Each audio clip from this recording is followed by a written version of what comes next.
TG Reid today for an author chat, and he's going to start us off by telling us a bit about himself and his books.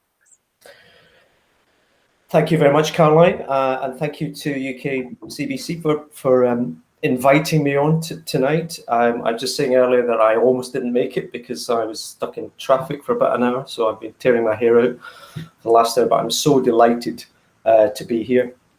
Yes, I'm TG Reid. I'm Tom Reid. I'm also Tom Gillespie. I have two hats that I wear. I write weird, strange literary thrillers, psychological thrillers under the name Tom Gillespie, and I also write this police procedural, which is currently out, Dark as a Grave, a DCI Bone Scottish crime thriller series, book one at the moment. So I'm enjoying the process of jumping from one type of writing to the other. It's a very interesting thing to do. Nice. Oh, look at that. Sam's just said hello to both of us. Hello. I read Dark as Grave alongside several other things because I needed a bit of light relief occasionally. Yeah. It is very dark. Yeah. It's quite a dark tale, and actually, one of the reasons why I've been considering. I wanted to write crime thrillers for a while, and actually, I'd been sort of finished one of my dark novels, and it took me a long time, a tremendous amount of research, and sort of a long, painful journey, and I had a particular writing process that I worked through, and I started the next one, which I've sort of parked for a bit, and I just sort of thought, you know what, I'm actually this is exhausting me a bit. Actually, I'd rather have a go at trying something else. So I thought, right, I've always wanted to write crime. I read crime. I read old crime. I enjoy like the old American noir writers and Scottish noir like William McIlvanney and things like that. So and my style is quite terse. It's quite straightforward. So I thought, right, what can I do here? So I jumped ship and I changed my entire process in the way that I write. Before I write my lit thrillers using notebooks, and I write by hand, and then I type it out afterwards. And it's a long, slow process that requires sort of quite a lot of editing as I go. With the crime stuff, I just decided to dump all that and change it completely and write frenetically, just write really fast, and type it out. Don't stop. Keep going. Lock the editor in a cupboard under the stairs, the little editor in my head that always wants to shout louder. Lock him away, keep him well out of sight and out of my mind, and just keep going.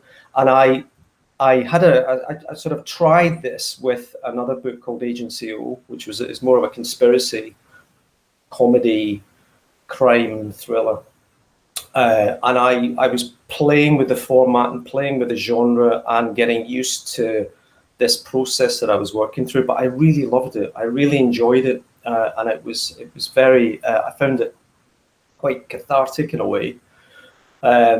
So then when I sat down and I started to think about DCI Bone and this series, I already had a kind of like a strategy or a plan in the way that I was going to do it, and so I just ploughed on basically, and that's what I'm doing now.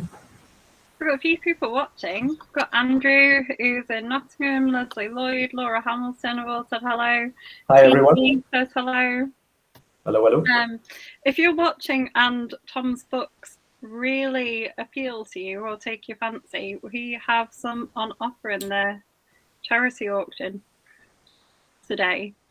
Yes, that's right. I mean, you shouldn't be on here. You should be bidding in the auction. There's lots of books.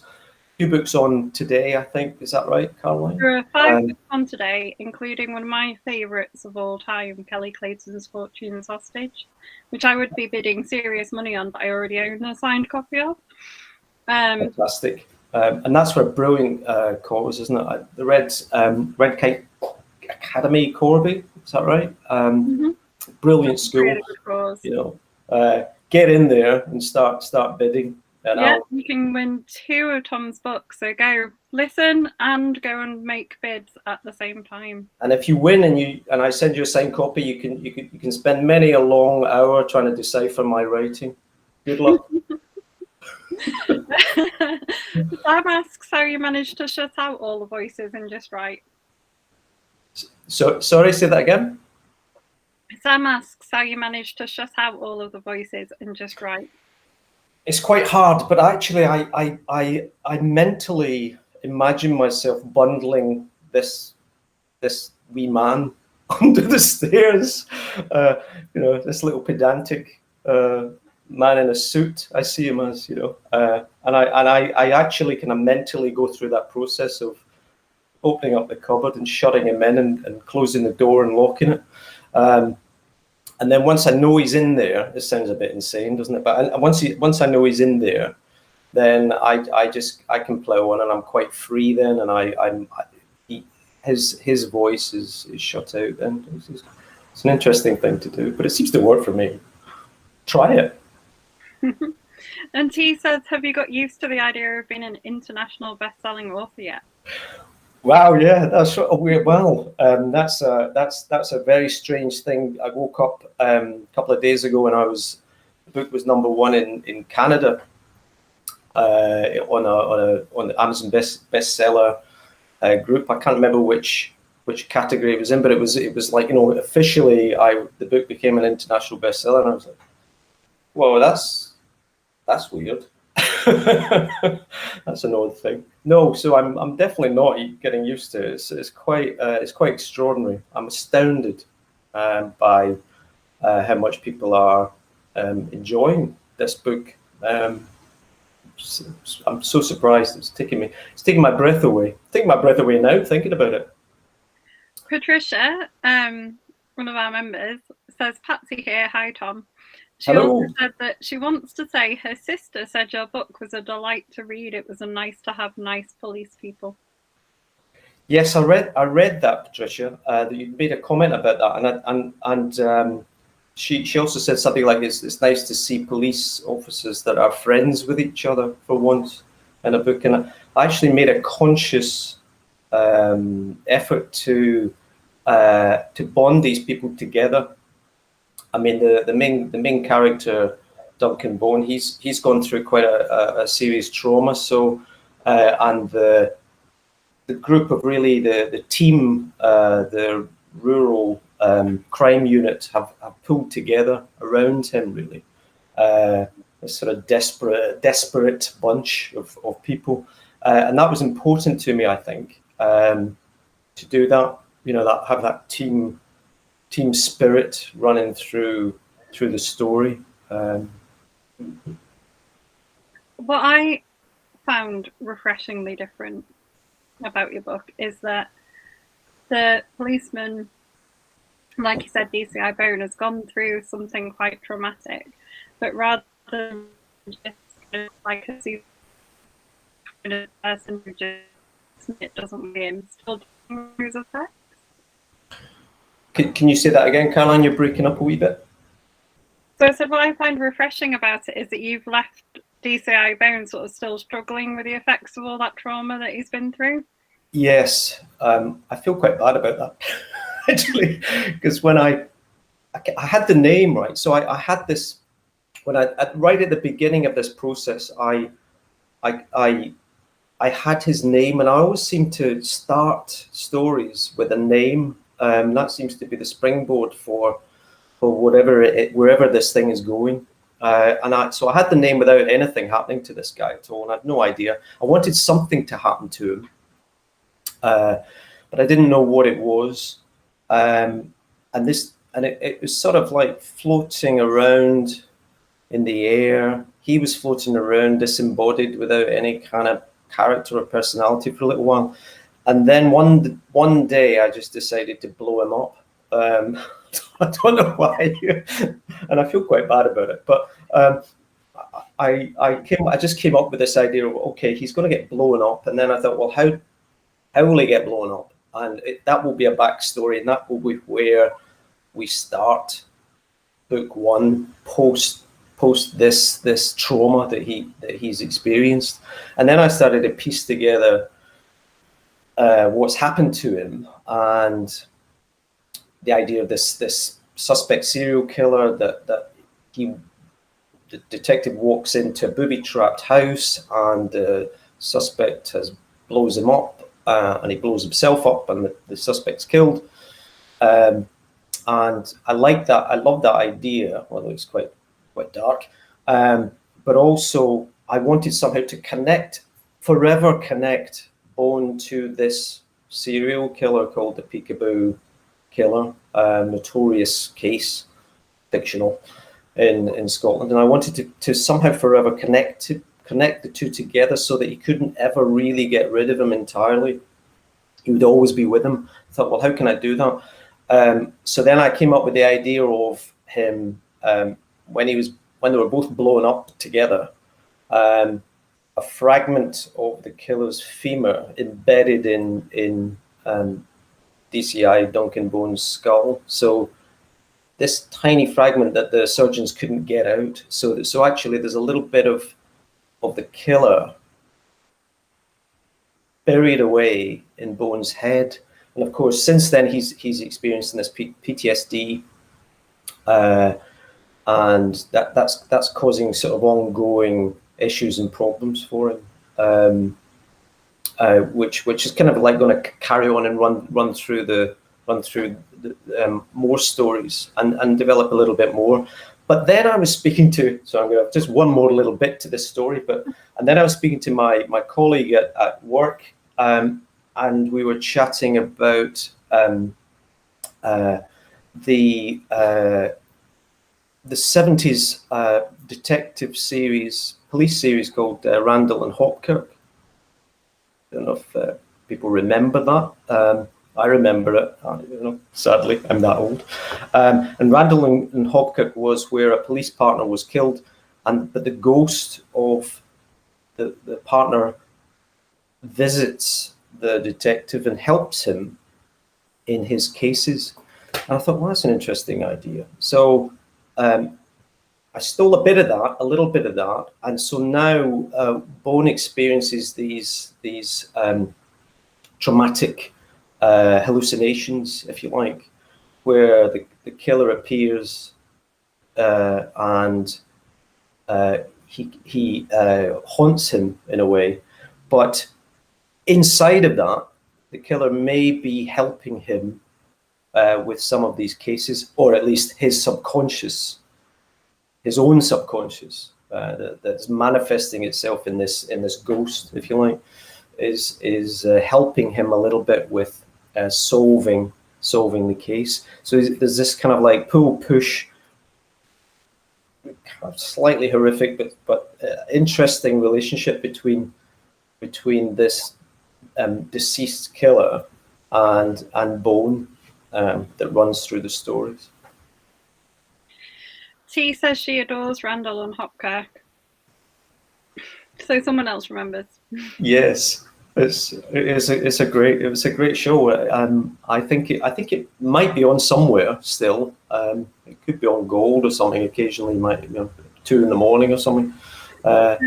Leslie says she loves the humour in your book provided by Mullins and his dad. I love Mullins and his father. That was something that I really just got my absolute teeth into. It was such a great, he's such a great character, Mullins, to explore, and then his father's kind of like almost even sort of a bigger version of Mullins, literally. But he's kind of like that relationship. I just so enjoy writing about those two. it's really I sometimes laugh myself because it's actually kind of like they're so they've come to life quite a bit, and that often happens, I think, with me. The more you work on character, starts off it's quite difficult sometimes to get characters to work and to become real, and you have to work quite hard at them in order to make them sort of materialize in front of you and actually take on a life of their own in some ways. But Mullins and his father, they were there right away. They were just kind of like immediately alive, and they tell me what's happening in their world. I'm not directing them in some ways. I'm trying to see who else has commented. Patsy says, could there be a prequel? Yes, I am pondering this. I'm going to press on with the first 3 books at least, because I've got sort of like plots worked out for 3.5. But beyond that, I might return to complete the story in terms of Bones' journey to the point, to the start point in Dark as the Grave. So that would mean kind of like going through the Peekaboo killer case to the point where Bone is blown up. There's also some I wanted some doubt too about whether the suspect who blew himself up was actually the Peekaboo killer, and that's floating around as well, and haunting Bone, and he's plagued by a local journalist who's constantly picking at him, looking for weaknesses and flaws in his character, and pushing his buttons relentlessly, which again is adding sort of lovely kind of dramatic tension to the whole story. Andrew had asked if you are connected with Bloody Scotland. No, not at all. No, I'm not actually. No. Have you been to any literary festivals since becoming an author? No, actually, I haven't. I don't think I have. I've been to Edinburgh Festival, actually, book festival, as Tom Gillespie, and I sat in on a publisher's stall for a bit and chatted to readers there. I don't think I've actually done any sort of talks at festivals or anything like that. I seem to body swerve them a little bit sometimes, I think. Bloody Scotland's a good one to. Yes, I think so. I think I need to investigate, or I'll put Bone on it. Yeah, it's got people like Alex Gray and Lynn Anderson are on the board who do the programming. Yes, yeah. So I should seriously think about it. It gives me an excuse to go to Scotland as well, which I need. It does look amazing. It's one of my ones to go and visit. Yeah. Apparently next year is a good one. It's going to be its 10th anniversary. I'll check it out. Laura Hamilton says she loves the dark humour that's found in Scottish crime novels. Yeah, that's a big part, I think, and it's part of my motivation to write this was the humour helps the whole story move forward for me, I think, and I'm always a sucker for some rude humour in any literature. I blame Chaucer. Apparently me and Sam are road tripping around festivals next year.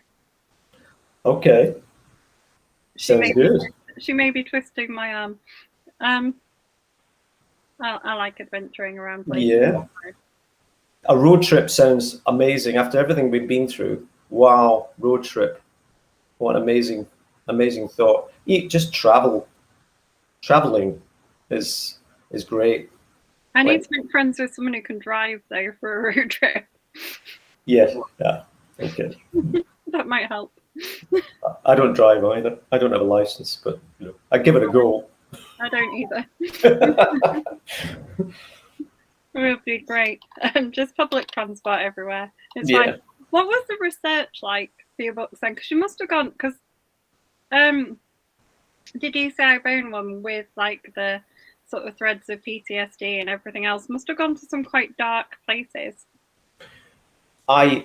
With my novel Strange Book of Jacob Boyce, I did do quite a bit of research on PTSD or just the character, and without giving too much away, the character in that book is suffering a traumatic loss, and grief is driving his PTSD in some ways. So I did some research there, which I carried into to Bone's predicament. So yeah, that it was something that I was very conscious about trying to get right and work through sensitively as I could, and make sure that I'm. It's always a very difficult balance between, fiction and the realities of something as horrible and traumatic as that, and you have to tread quite carefully, I think. And I was conscious of that, I think, when I was setting him up with this horrible condition. Sam was apparently just thinking she could learn to drive, so she can road trip us everywhere. I'd like that. Get a van. Yeah, just pick people up. Mystery machine. Just put crime people on the side, and then the police would be stopping us every 10 minutes. T wants to know if you take your characters out for a beer or a meal. I think I would like to. Yes, I would. I think I would take. I'd love to go out with Bone and Walker, and I'm not so sure about Mullins. I think going out for a beer could end in you could end up in a gutter, I think, possibly, if you went out with Mullins. And if you ordered a lovely meal, I think he'd probably steal most of it. So you probably wouldn't manage to get your hands on much of your own dinner that night. It would be very funny though. But yeah, it'd be an interesting experience, I think. Andrew wants to know if your books are available in libraries and audio. Audio is coming. I'm working on that, and I'd really like to get that up and running as soon as I can. Libraries are trickier, but I'm hoping to make some inroads into that as well, I think. So hopefully soon. And he wants to know how you get your ideas. Well, like I said before, I started with the name. It's a weird thing. The name just opens doors and windows and lets light in for me in terms of where things are going. If I get one name or two names, I think I had Bone and then I had Walker, and it just kind of opens up like a Pandora's box and then I sort of jump in and start rummaging around and seeing who these people are and where this thing's going to go. And the story, I had the peekaboo, the explosion and Bone's injuries at the center, and I kind of worked my way out into this next case, where I could draw in all of the problems and issues and introduce the reader in a way to the characters and the issues that Bone was experiencing through this case, this investigation that they were covering. So in some ways book one you're doing a little bit of backpedaling at points where you're trying as best you can to let the reader into the Pandora's box with you, without actually kind of over explaining and overdoing it, and being really tacky with sort of like huge, great, swathing backstories that go on forever, like some of the soaps do. So it's kind of like avoiding that, and trying to find that balance. So you're just getting in sufficient information to just start to build these personalities into the book. But the ideas just come from that, really. Just starts with one and then another and then another, and then you sort of like slowly piece it together.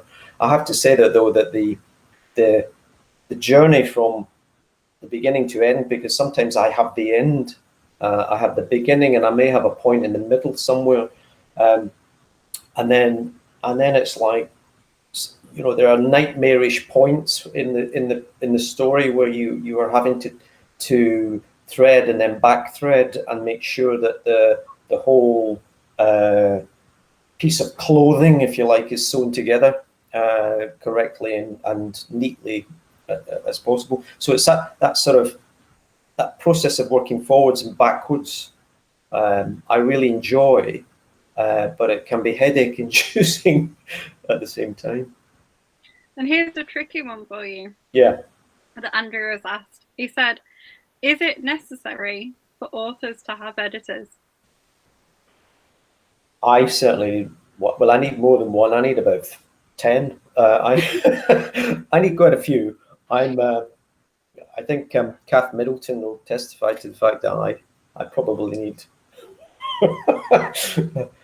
significant editing. I'm notoriously bad. I think because of the way that I'm working too. I think because I'm rattling them out quite quickly, and I get in terms of proofing, I get wood for the trees. But also, I really enjoy the process of working with other people. I used to be a musician. I used to be in a band, and I kind of enjoy that sort of band group spirit, if you like. The team effort it takes to get a book together, and all the different members of that group who are pulling together to create this work, and just bouncing off. So I'll work with a copy editor and a proof editor, and then maybe beta readers and ARC readers who are coming in with looking at the work and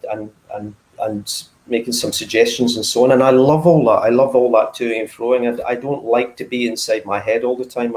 I really enjoy sort of people being really honest and direct and very critical, constructively critical of the work, and just tearing it apart if necessary, putting it back together again. So I would miss all of that.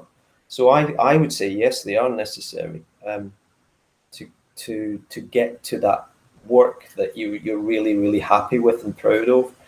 Some people can do it on their own. For me, I don't like it. I play with a team. Sam said we adore Kath Middleton.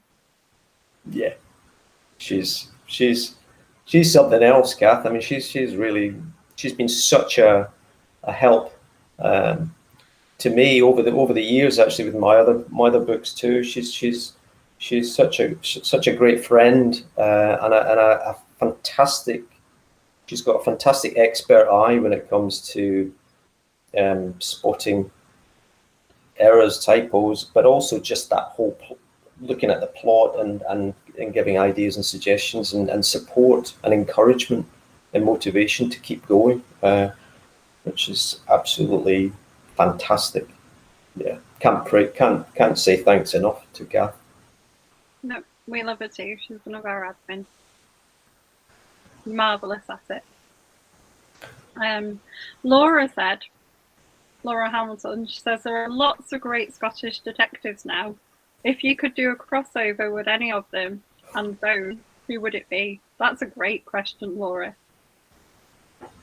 Yes, it could all end in tears, of course. I would suspect that some of the people I may pick would they may wish to bump off my detective. I don't know, but I think that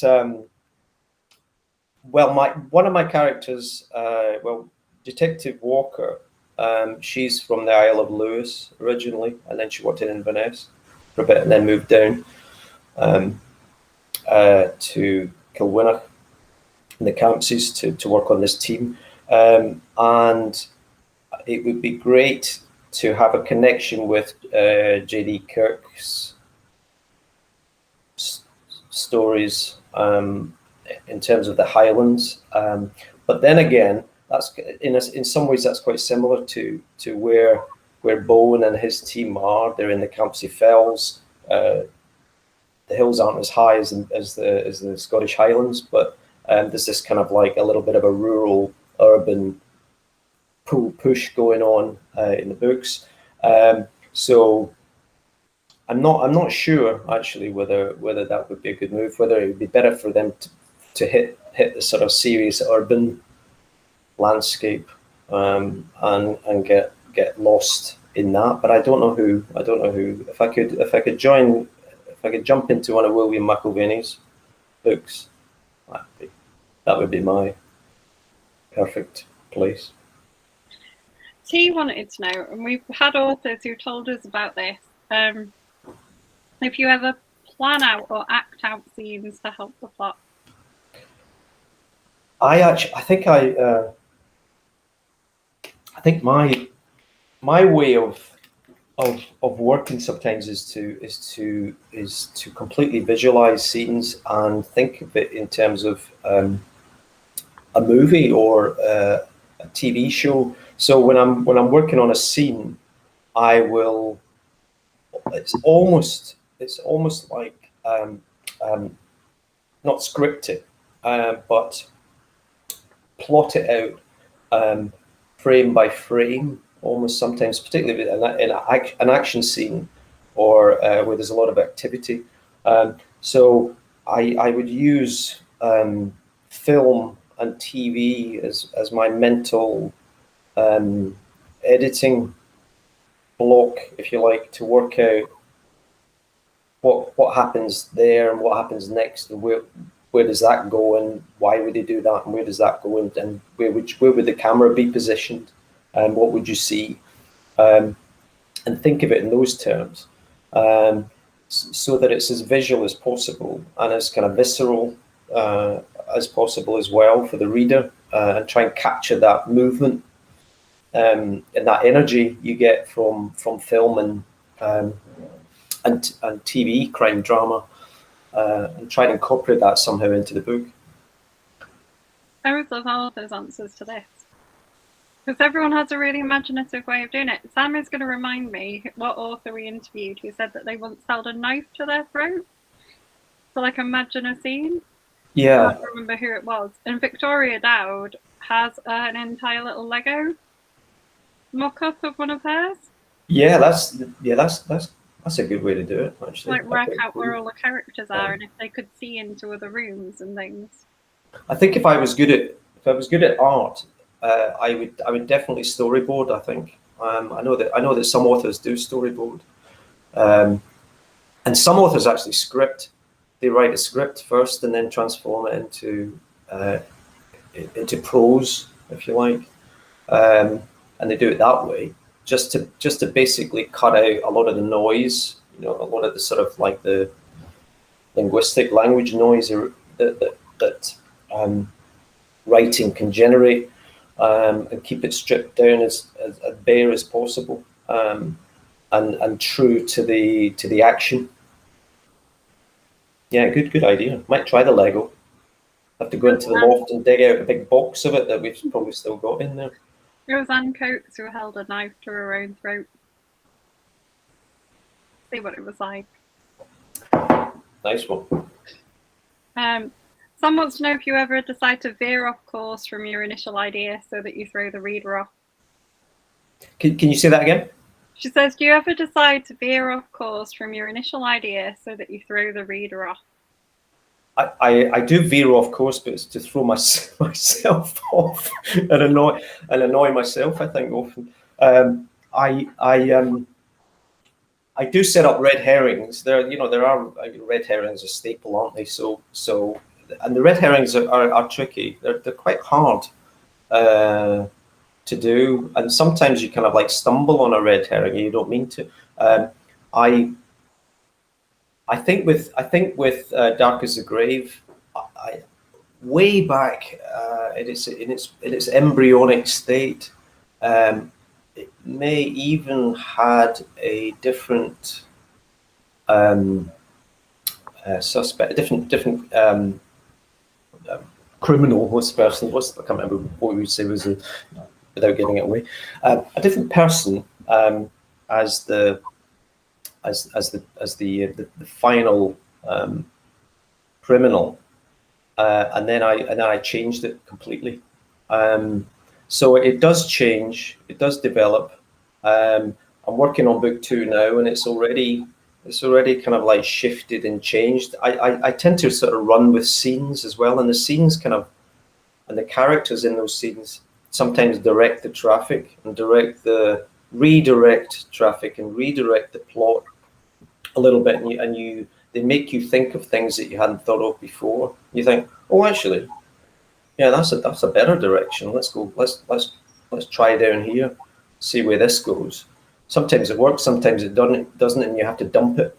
But yeah, it's about sort of allowing the characters to direct you sometimes rather than the other way around, and that can often mean that you sort of change direction. So time for some of the group favourite questions now. What are your most memorable moments as an author? Memorable moments? Well, this one, obviously. I say that all the time. No. I think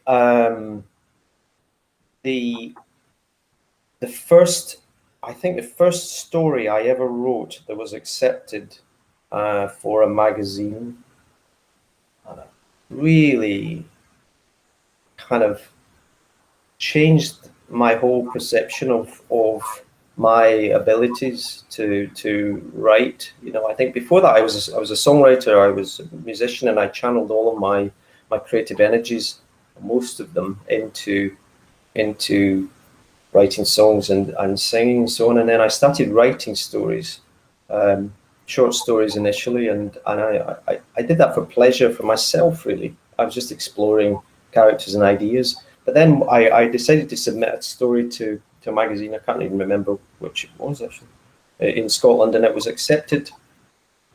And it was like a little light bulb in my head exploded, and I thought, actually, this is really good. I really enjoy this. I actually enjoy this more than writing songs and playing in a band, and I can do this on my own most of the time and not be surrounded by people having arguments with them about which chord to use in a particular song and so on. So I love the kind of like the internal freedom of writing fiction and stories and creating these characters and these worlds, and I just carried on. But I think that very first story getting accepted was the thing that kind of woke me up to this beautiful thing called writing. Sam says you can come back again after that answer. Oh, very much. And what's the most recent scene that you wrote, without giving away any spoilers? Well, this morning I was writing about an osprey watch in the hills, and DCI Bone and DI Walker were crawling around in a hide with this in this bird sanctuary, looking at this osprey nest, and then things happen. Good. Sam says, what's the best picture of your books that you've had somebody send to you? Can you beat a stormtrooper holding it? Oh, I had a picture on someone had one. They were on a beach on a lilo at sea, holding it up, and the coast was pretty far away, and I can't remember what the message was. It said something like, "Well, I may be lost. I may be lost at sea, but at least I've got this," or something. And it was like I was actually frightened for them. I thought, you're really far away. You need to get to shore. You're going to die. But it was a really beautiful picture. It was kind of strange, and I thought, well, that's an unusual place to take a book.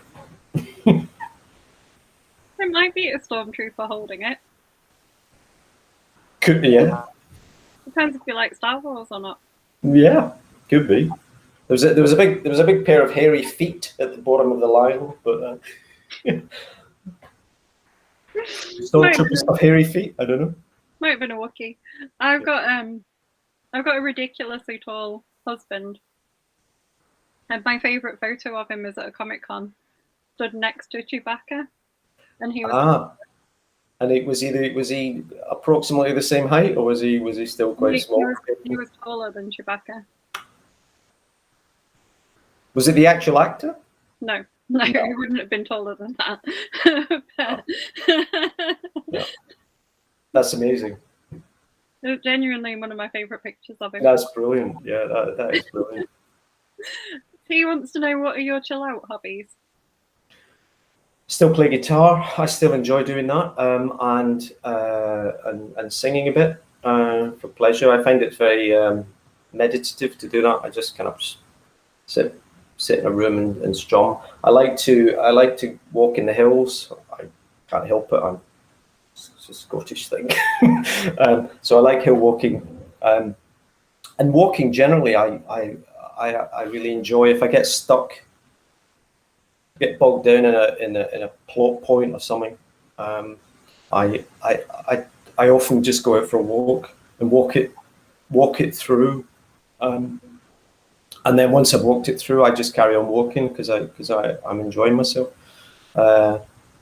So playing music and walking, I need to combine both and walk and play at the same time, though I might annoy the neighbours or get arrested. Andrew wants to know what your writing routine is. My writing routine, I write in the morning generally, so I try to get up early, try my best.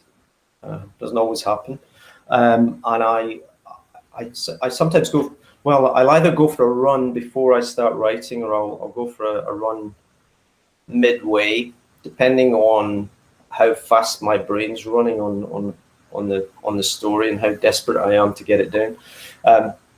So I start about 8 and work through till about 1, and I'll sprint write for about 50 minutes, stop, coffee, get out my writing den and move around and go and talk to the family or look at them with glazed expression and say, oh yeah, you're writing again, aren't you? That kind of look, and then come back and then do another sprint, and I'll try and get about three sprint writes in a morning, and aim for, if I can get over 2,000 words, I'm happy. Sometimes I can get up to about 5 if I'm absolutely on a roll. Usually about 3, I think, probably about 3,000 words I'll manage before my brain seizes up. And then in the afternoon I do a bit of admin and social media, but I also work, so I only do those things when I'm not working. But when I'm working, I have to fit my writing around my job. which makes it a bit harder to do. So I try and take as much holiday as I possibly can. Patsy's a big fan of walking and taking in the sun. Yeah, walking's good. Walking is really lovely. It's a good thing to do, I think. See, I'm too much of a city slicker. I hate nature and bugs and things. Bugs. Yeah, anything like that. It's a no from me. If it hasn't got a coffee shop and a bookstore, I'm not interested, basically. Oh, that's. I mean, when we go out walking together, me and my wife, we usually kind of like we'll plot it out so that we can definitely get to a coffee shop or somewhere we can get a drink and a something to eat. You know, that's usually part of the plan. Not entirely wild. And Sam wants to know the strangest place you've ever sat down to write. The strangest what? Sorry. Place you've ever sat down to write. Strangest place. I don't seem to write. When I was doing my literary stuff, I would write because I was writing in notebooks. And I love writing in the like A5. I've got a bit of a fetish about it. A5 art books because I love the thickness of the paper, and it doesn't give too much when you're scribbling, and it's easier to write. Your hand doesn't get quite as exhausted. That's a bit kind of obsessive, but those books are really great. So and it means that you can write anywhere. So I'd write on the bus, I'd write in the train, I'd go in a cafe and write, sit in the park, wherever. And what's interesting about it is people don't really disturb you when you're doing that, you know, because you're totally involved in that process, and they tend to kind of like respect your space more than doing anything else for some weird reason. Either that, they just think you're strange and they kind of give you a wide berth. But so I could just do that anywhere, but with the crime stuff, I've not been doing that quite as much. I've set up this writing den, an old shed at the top of the garden. Did it up in lockdown, and that's become my kind of like central haven to write, and I just bash it out here actually. So even that bit has changed as well in the way that I work through the process. There's quite a conversation about Scottish midges going on the stream. Scottish midges. Oh, midges. Yeah, midges are lovely. I went up to see my sister actually, who lives in the real town, or that is Kilwinnock, fictional town Kilwinnock. The real town is not called Kilwinnock, but it's called something very close to Kilwinnock. I was shocked actually, because when I was a kid, I don't remember having many midges in the town, but actually they seem to have moved into the town. Seem to be getting closer and closer to the cities now in Scotland. I don't know why they're taking over completely. Soon it'll just be midges in Scotland and no people anymore. Yeah, they're an absolute nightmare, and I think people innocently go up into the Highlands in the summer. I'm always warning people off. You know, they plan a Scottish holiday, camping holiday, in the Highlands. I say, "Oh, when are you going?" And they say, "Oh, I'm going. Oh, we're going in July." And I say, "Well, good luck with that." Because usually from about lunchtime to about sort of midnight, you're gonna get munched alive, basically. Certain parts are worse than others, but yeah. See, this is where you need my strategy. If anyone asks me if I wanted to go camping, my answer is just no. Well, you could go. The thing is, you get wonderful Indian summers, believe it or not. In Candu, it can be horrendous, but you can get them sort of like late September, October. October weather can be quite good up in the North Scotland sometimes. I believe you. I refuse to camp. Nice hotel, nice Highland hotel, yeah, you know. Nice hotels. Lovely fires, you know, No, no. tartan carpets, you know, tartan curtains, tartan wallpaper, that kind of place. You want to go there, really. It's lovely. Andrew's made a funny joke. He says he's afraid he can't walk. You could say he hasn't got a leg to stand on. The old jokes are the best. Oh, boom, boom. My favourite question to ask people is, would you make a graphic novel of one of your books? That is an interesting concept because it plays right into that whole storyboarding idea that I was talking about earlier, and the idea of the film visualizing the story through film and TV. So a graphic novel is a sort of like something closely related to that. So I think it'd be fantastic, absolutely amazing, to have a graphic novel version of DCI Bone and his team, their world. You know, I think it could be spectacular. You know, I'd love it. It would, and there's a lot of like kind of crime graphic novels. So Yeah. crime writers write Yeah. like graphic novels, so I think it could work. There's an audience for it as well, clearly. Yeah, my Scottish friend Stephen Watt, a poet, Stephen Watt, he wrote a crime, like a long crime story poem that he transformed it into sort of a graphic novel. It's fantastic, absolutely brilliant. Loved it. Very dark, very sinister, but the artist, it was beautiful drawings. I mean, amazing artwork. You know, when you have graphic novels that have absolutely stunning artwork, it's a bit quite spectacular. You know, better than film and TV sometimes. You know, because they're just so intense and visual, and just tap right into your your synapses basically, because they're so intense. I used to, when I was a kid, I used to read a couple of magazines called, well, it was 2000 AD, but also I've forgotten what it's called. It was a horror magazine. Might have been called Hammer Horror or something. You know, the old Hammer movies, but the artists, a lot of the stories, the graphic stories in there were in color, and they were really beautiful, intense drawings.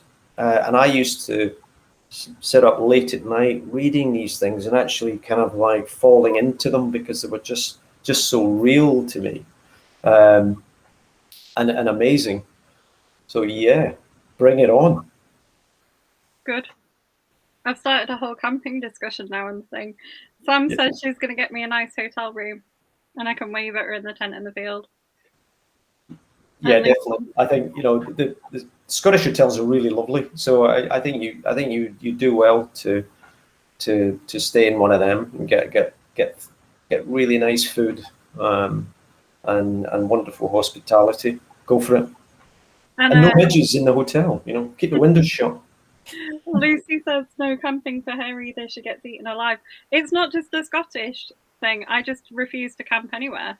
Yeah. It's not a thing. I go to music festivals and go home and have a shower and then go back the next day. I'm not. Just refuse to camp. It's not happening. Yeah, it's not my cup of tea either, really, to be honest. I'm not a big fan. When I was younger, my wife and I, we went up into the hills camping, and it was the worst weather on earth, and I literally caught pneumonia. I was almost kind of like helicoptered off the hillside because I was so ill. And then we retreated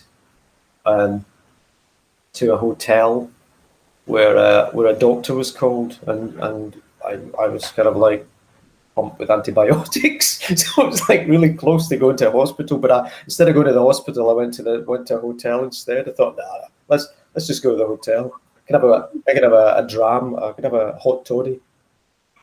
Yeah, my dad swears by those. Yeah. There's a medicinal treatment for anything. That's right. My dad always said, kill or cure, Yeah, one or the other.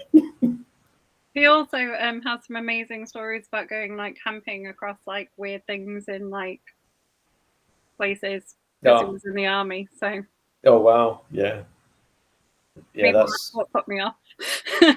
yeah, that's another level altogether.